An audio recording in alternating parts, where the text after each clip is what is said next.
Welcome to Life Stories. Have you ever felt invisible, even to the people you love most? Imagine giving everything your time, your energy, your heart and still being told to stay away from the moment that should define it all. What if the person you raised, the one you gave everything for, no longer needed you in the way you needed them? Today's story is about a mother who stood at the edge of her son's greatest achievement, only to be quietly told she wasn't welcome. But behind every heartache, there's a lesson, and this one goes deeper than you think. The question isn't just what happened, but why it happened and how it will change both of them forever. Stay with us. You won't want to miss the twist at the end. Sarah sat on the edge of the couch, a half-folded shirt in her lap, her thumb hovering over the message that had just flashed across her phone screen.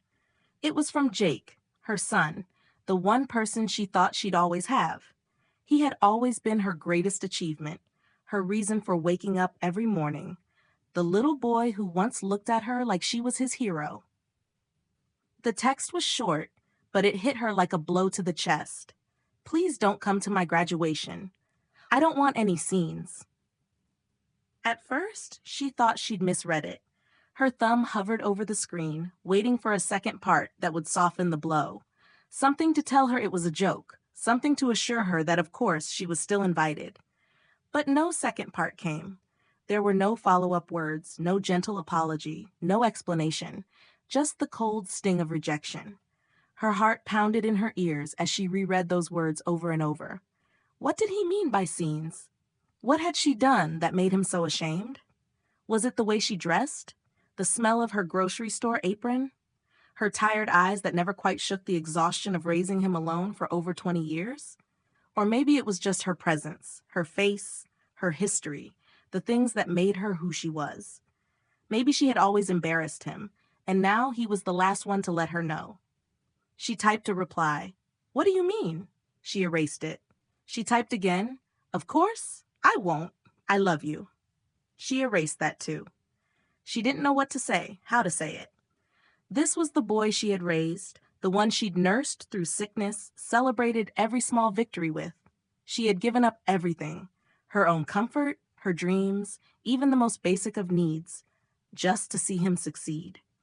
She had worked double shifts, sold her wedding ring, skipped meals, and sacrificed her own peace so that he could go to college without the weight of debt.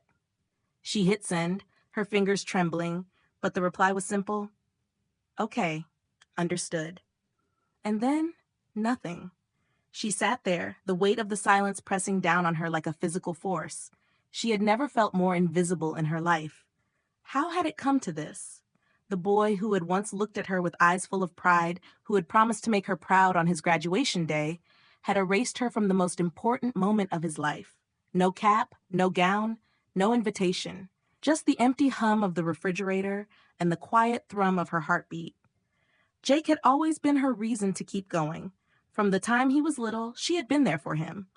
Every scraped knee, every science fair, every sleepless night.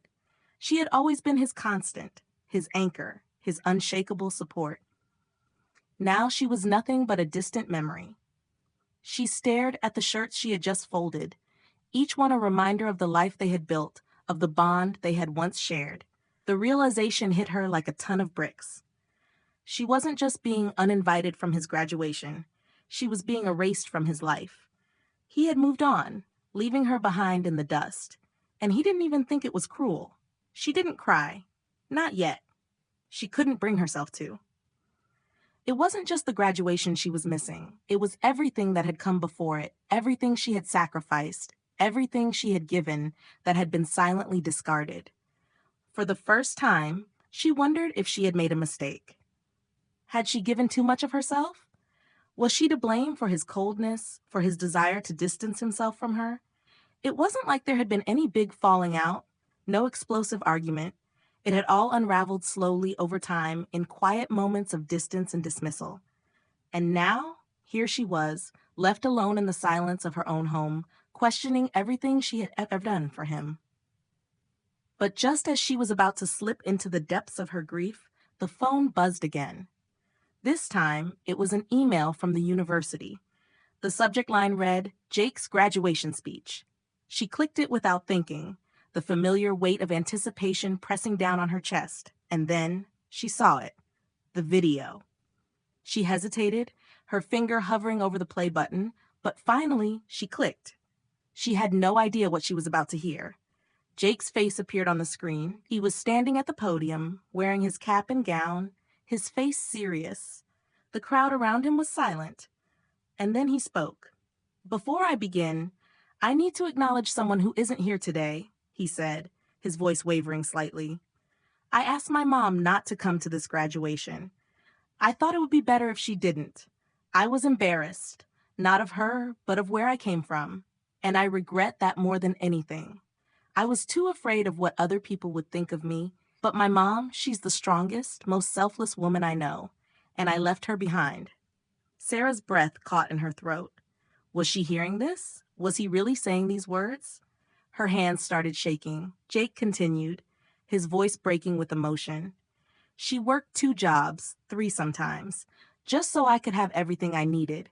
She gave up everything for me, and I left her behind. She didn't deserve that.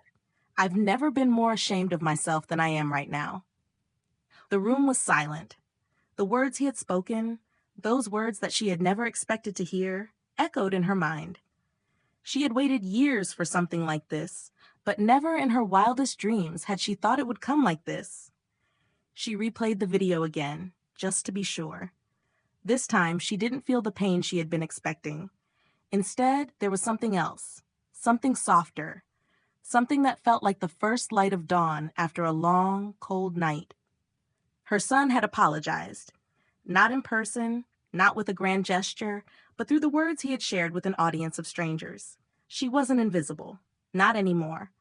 And for the first time, she felt a flicker of hope in the depths of her soul. What would you do if someone you loved, who had left you behind, finally saw you for who you truly were? Can forgiveness really come from an unexpected place, or is it always something we need to seek out ourselves? Stay tuned to find out what happens next.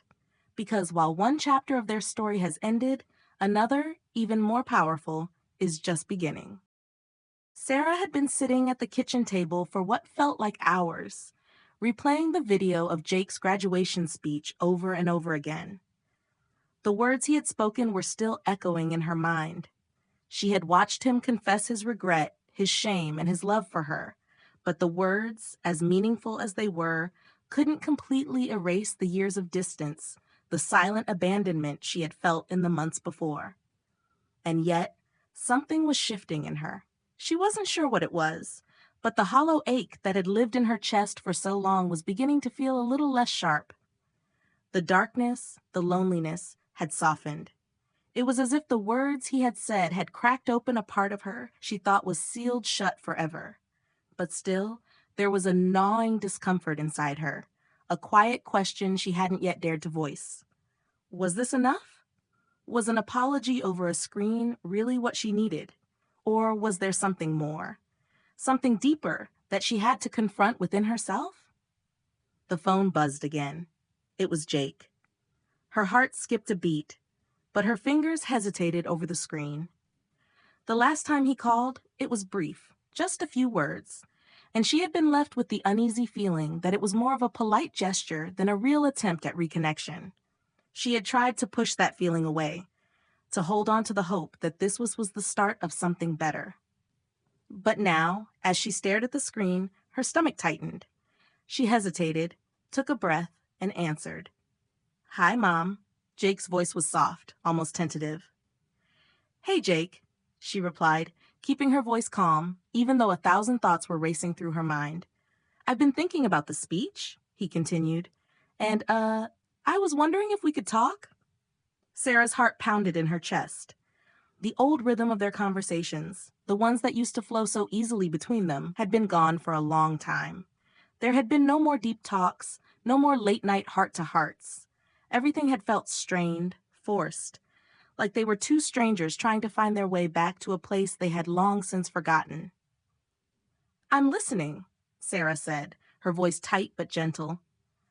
I don't know how to say this, but I feel like I owe you more than just that speech, Jake said. She could hear the vulnerability in his voice, a note she hadn't heard in years. You've been so strong, so giving. I don't know how I didn't see that sooner. I've been ashamed of where I came from, ashamed of you. And I know that's not fair. But now I'm starting to wonder if I've spent so long trying to run away from everything we had, that I didn't stop to think about what I was losing in the process. And I don't know if I can make it right, but I want to try. Can we talk? The words hung in the air, heavy and raw. She wasn't sure what to say at first. This was the first time in years that Jake had truly acknowledged the pain he had caused her, the first time he had voiced his regret without hiding behind some excuse. But still, there was something in her chest, something tight and unspoken, that stopped her from responding right away. She had waited for this moment, had longed for it, but now that it was here, she wasn't sure what to do with it. Was she supposed to forgive him right away? Was it really as simple as saying the words? Or was there more to this healing process than she was ready to admit? Jake continued, his voice breaking her out of her thoughts. I don't expect you to forgive me right away. I don't expect everything to be okay overnight. But I need you to know that I'm sorry. I don't want to keep running from this. I don't want to be ashamed of you anymore. She closed her eyes, taking in the weight of his words. Her breath was shallow, and the tightness in her chest grew with each passing second. She had wanted this for so long, had dreamed of it in the quiet moments of her grief. But now that it was here, she didn't know if she was ready to open herself up again. She had built a life without him, a life that had, for better or worse, moved on. Jake, she said, her voice thick with emotion, I've been waiting for you to see me, but I'm not sure I can just go back to how it was before. I've changed too. I'm not the same woman who waited by the phone anymore. I've learned things. I've built something for myself that doesn't depend on you. There was a pause, long enough for Sarah to hear the tension in his breathing. I don't want to just be a part of your life when it's convenient for you. I want to be a part of it because you see me for who I am, not because you feel obligated or because it's easy. And I want the same thing for you. I want you to stop running from where you came from. I want you to stop being ashamed of me. But that doesn't mean I'm going to wait for you forever. Her words hung in the air between them. There was silence for a moment, but it wasn't the suffocating silence of before. This time, it was something else, a kind of clarity that had only come after years of pain and growth. Finally, Jake spoke, his voice small. I'm not ashamed of you. I never was. I was ashamed of myself. And I think maybe I've been running from the wrong things all this time.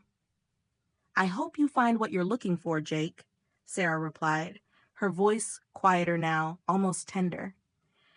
But I need to stop waiting for you to come back. I need to live my life, even if you're not in it the way you once were. The conversation ended shortly after that, neither of them knowing exactly what came next. But for the first time in years, Sarah felt something else other than the weight of grief. It was a flicker of hope, the smallest spark of possibility. Maybe, just maybe, they could find their way back to each other, not by trying to fix everything at once, but by giving themselves the space to grow separately, without the pressure of what had been. Have you ever had to let go of someone you loved, even when they finally came back to ask for forgiveness? How do you know when it's time to stop waiting for someone who doesn't see you anymore? Stay tuned for the next chapter, because while Sarah has found her own path to healing, there's still much to uncover about the journey of mother and son. What happens when the past and the present finally collide? The days that followed the conversation with Jake were marked by a new kind of stillness. Sarah had stopped waiting for him to reach out, stopped holding her breath each time her phone buzzed. Instead, she focused on her own life, one that was slowly but surely being rebuilt. It wasn't an easy journey, but it was hers. For the first time in a long time, she felt something she hadn't realized she'd lost. Peace. The garden that she had planted with such intention continued to bloom. The sunflowers, which had once symbolized the years of quiet sacrifice she had given, now stood tall and proud in her yard. They were her reminder, not of the past that had wounded her, but of the strength it took to move forward. One morning, as she sat on the porch with a cup of tea, the sound of birds chirping filled the air. The sun was warm on her skin, and for the first time in what felt like forever, she was content to simply be in the moment. She didn't need the approval of others anymore, especially not her son. But that didn't mean she didn't still love him. She could still hear his voice in her head, the apology that had come with such raw honesty. But she also heard the silence that followed. There had been no follow-up, no promise to visit, no grand gestures.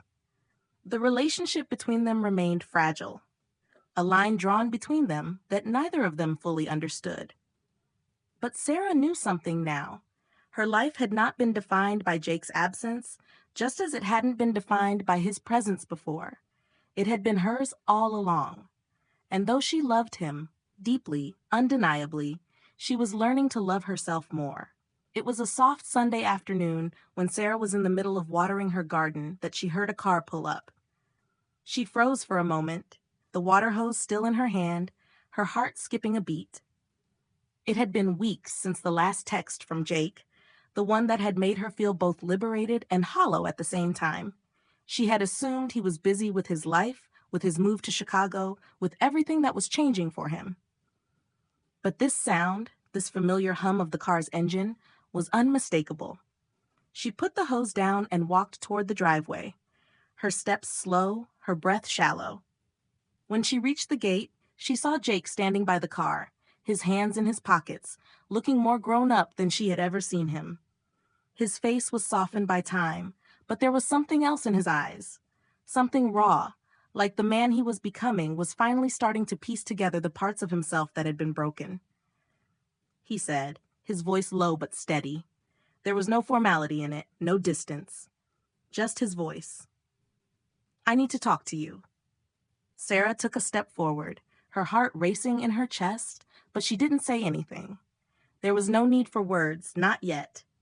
She nodded slowly and walked toward the porch where they had once sat together, years ago, when life had been simpler, when things between them hadn't been so complicated. They sat in silence for a while, the air thick with unspoken words, but Sarah could feel the tension, the weight of everything that had gone unsaid. She waited for him to speak. Jake finally broke the silence. "I know I've been a mess, Mom. I've been so caught up in myself that I didn't see you. And I get it now. I see everything you did for me, everything you sacrificed, and I'm sorry it took me this long to realize how much you gave." Sarah's heart tightened in her chest, but she didn't interrupt. She just let him speak. "I didn't know how to handle everything. I thought I had to be perfect to make people proud, to make myself proud, but I've been running from who I really am. I've been running from you too. And I'm sorry. I should have been there. I should have been more honest with you."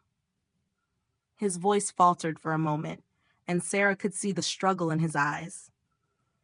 "I thought I was better than the small town, better than the life we had. I was ashamed of where I came from, and I let that shame keep me from seeing the person who gave me everything. You gave up so much for me, and I was too blind to see it." The words hung in the air, and Sarah could feel the weight of them settle deep in her chest. She had heard apologies before, but this time it was different. This time, she didn't feel the old pang of bitterness that usually accompanied them. There was no anger, no resentment, just a deep sense of loss, and perhaps something else. Something fragile, but healing. "Jake," she finally said, her voice soft but firm. "You don't have to be ashamed of where you came from. You never have. And you don't have to carry the weight of your mistakes alone. But I can't carry the weight of your guilt either. We both need to stop running." Jake looked at her, his eyes searching, like he was waiting for something more. "I want to be better, Mom. I want to be the person you've always seen in me. But I need your help." The vulnerability in his voice cracked something inside Sarah. She reached out and placed her hand on his, her touch steady. "I can't do it for you, Jake, but I can be here. I'll always be here." Jake nodded, a tear slipping from his eye, But he didn't wipe it away. He let it fall, the emotion raw and unfiltered. And for the first time in years, Sarah felt like she was no longer holding on to the past. She wasn't waiting for the son she once knew to return. She wasn't waiting for an apology that could heal the wounds. She was simply here. And for the first time, Jake was here too. They sat in silence for a long time, the kind of silence that didn't feel empty, but full of possibility. How do you think Sarah should move forward after this conversation? Do you believe in second chances when it comes to family? If you connected with this story, comment 100 and share your thoughts with us. Where are you watching from? Let us know in the comments. Thank you for watching Life Stories. Please share this video with your friends to inspire someone who might need to hear this message today.